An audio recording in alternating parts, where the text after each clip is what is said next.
Hello, Uta Hagen here of YouTube channel Trans Widow Uta Hagen with the story of Trans Widow number 68, whose pseudonym is Valerie.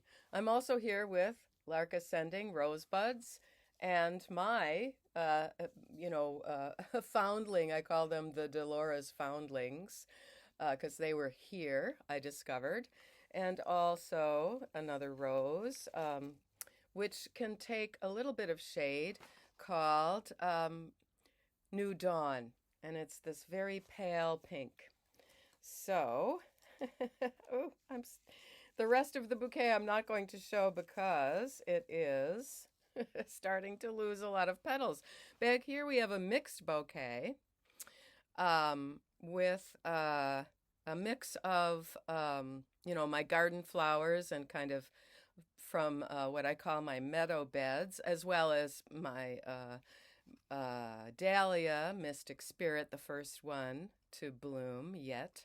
And middle of June is a little early for the dahlias to start blooming, so I guess putting them in the basement in pots in early spring is a good way to go about it. All right, so I'm just going to go right into this. I know that sometimes I have a problem with my sound, so I'm working on speaking up, and I'm also going to have to clean up my place and find my microphones. My earphones plus microphone thing. Okay. Oh, and this is a little bit of news. It looks like I and Emma, the daughter of an AGP we both appeared in Behind the Looking Glass, which you can watch, and I recommend to watch, at Lime Soda Films YouTube channel, Lime like the citrus fruit. The documentary that Vaishnavi Sundar made about trans widows, and including Emma, the daughter of, whose story is quite compelling. And Emma and I, at the end of the month, will appear with Louise Perry, Perry, on her YouTube podcast, which I guess is only audio. And so that is something to look forward to. And I am going to do another appearance on Kelly Oliver, probably to discuss this phenomenon called the Trans Journalists Association Style and Coverage Guide, which is telling reporters to be completely biased and to avoid reporting on the families of and detransitioners and all that stuff.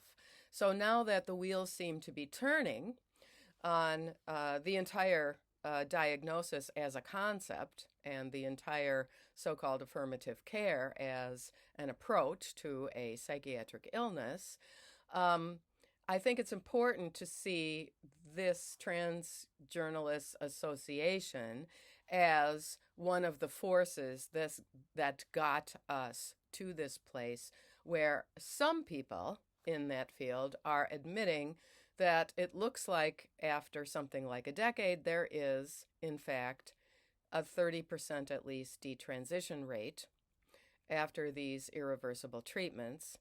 And I think we're going to see that go up if we ever get, these individuals followed properly.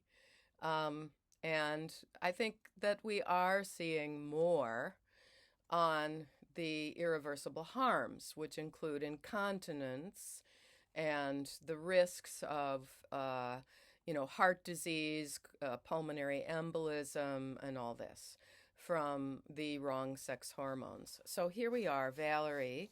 She told me a little bit about this story. They were married for 9 years. He's a 6'7" dude who told her he was in recovery from some kind of sex addiction at the beginning of their relationship, and she was trying to be supportive and things like this. And as we sometimes do, and we think of ourselves as, the woman who's going to help you, overcome this problem. So anyway, here we go. Okay, this was also a late marriage. He had grown children by that point. His ex-wife, interestingly, became a lesbian and married a woman who was in the same age group as those children, those grown children. And he kind of alienated the children from Valerie as the stepmom. Anyway, number one, was his cross-dressing a revelation or your discovery? He semi-revealed it before we were married and kept it hidden during our marriage. There's more to this in question number two. Did it escalate out of control? Yes, he said he was in recovery, which I think is his way of admitting a problem without committing to address it. Did he select a therapist? He chose to participate in a Christian recovery program called Celebrate Recovery. His role in these meetings also consisted of playing worship music for the group, and maybe that played into boosting his narcissism. At the end of the marriage, he admitted to having acted out throughout our marriage, and she says she thinks this is explaining emotional infidelity without taking accountability, and it sounds like there was much more to it than just emotional infidelity. The question about money, did he have a secret account, etc. I insisted on full transparency of our finances. He usually had a full wallet of cash walking around. It's possible that he used reward cards from work. So that question is, was he stealing them or what was the work? Let us know in the comments, Valerie, if you're watching this. Or prostitution earnings behind my back. So I would call that acting out. I don't know if that's just a strong suspicion or whether she really had proof of this. Oh, she says, I don't know. I did occasionally find new thrift store purchases and once found nail polish hidden in his things. But I believe our employment income was legitimately spent. So, but it sounds like maybe he had some secret income or something like this. Did he wear your clothing or makeup? I don't think he did. After all, he's 6'7", and she is undoubtedly not that tall. What about sex role play? Did he suggest or coerce you? I tried it once. I told him I wouldn't do it again. Our therapist convinced me to do it again anyway, even though I found it objectifying and offensive. It was worse the second time. When I told him very gently how I felt, he never agreed to have sexual activity with me again. I'm just trying to think. What do they call that? It's a type of abandonment. Constructive abandonment, actually. Did a therapist suggest any of the above? Yes, in all caps. I'm angry because our therapist seemed to think our sex life was bad because I wouldn't engage in this objectifying sex play to gratify his fetish. He didn't participate much in the divorce. He just blew up my world and waited for me to clean up the mess. I haven't seen anything out in the open on Facebook. But I'm certain he has used the term we with friends and family to share the blame for the bad marriage, etc. So it sounds like he's maybe not openly cross-dressing. He apparently in the past had described himself as a cross-dresser, but like in recovery. Did he claim to anyone that you abused him verbally or physically? Yes, he accused me of being controlling and manipulating. Therapy went nowhere because he refused to own his own behavior. Did he ever attack you physically? No. Did anyone, the therapist friend, suggest you are now obligated to share Mother's Day? Actually, no. That comes later, but the answer to that is no. Any forcing of unwanted sex? Never. My guess is probably he's gay, but now I'm saying that a lot because a lot of detransitioners, natal male detransitioners, are saying that after years of coping with a damaged body, they now realize that they were gay and they wanted to run away from same-sex attraction. Anyway, so we're up to question 12 about income and living below poverty line, etc. Her income was more than his, when they were married, but she was dealing with some illness and she had to, take disability at a certain point a few years ago. And then he decided to blow up the marriage, which totally makes sense when you are, she's not bringing in, this larger income. So, what good is she? uh, this just fits all the patterns.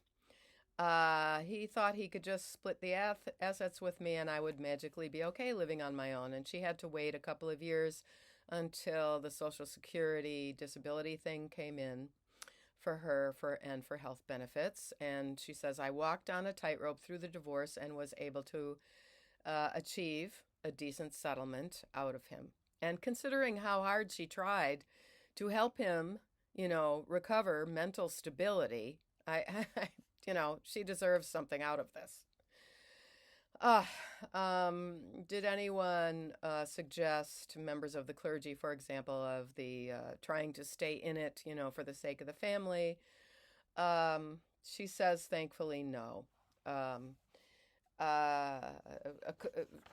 A person in the clergy kicked him off the worship team because of finding out about his infidelities. No one suggested the sharing Mother's Day. No one in subsequent therapy has suggested she has to call him she or her, blah, blah, blah. Did you lose a set of friends? Yes, I left with no one and had to rebuild. He actually ostracized me from friends and family during the marriage and asking for a divorce, just completed and finalized the discard of her as a person. He did not identify as the children that he had fathered. They didn't have children together. He drove a wedge between herself and his kids, and he told her that they hated her and wouldn't have anything to do with her. He was probably afraid of what she would tell them, because I think he was, not open with all this identity stuff. And there's something about, one of the grown daughters having a tantrum and storming out of the house, and that was blamed on her. And, these kids are probably messed up. Both of their parents, in a way, abandoned them.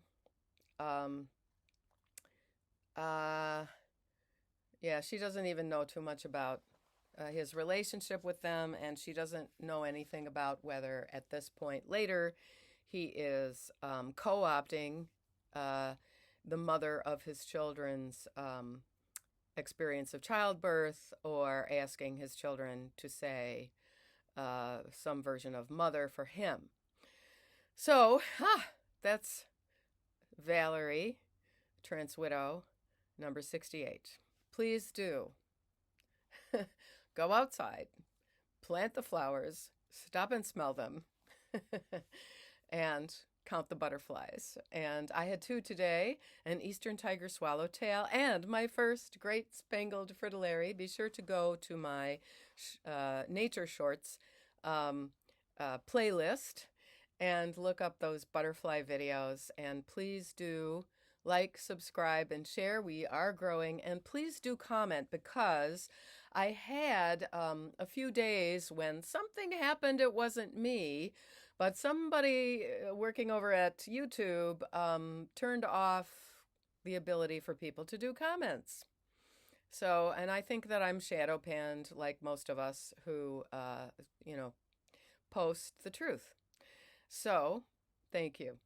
Like, comment, subscribe, share, take care, find healing in nature as I do.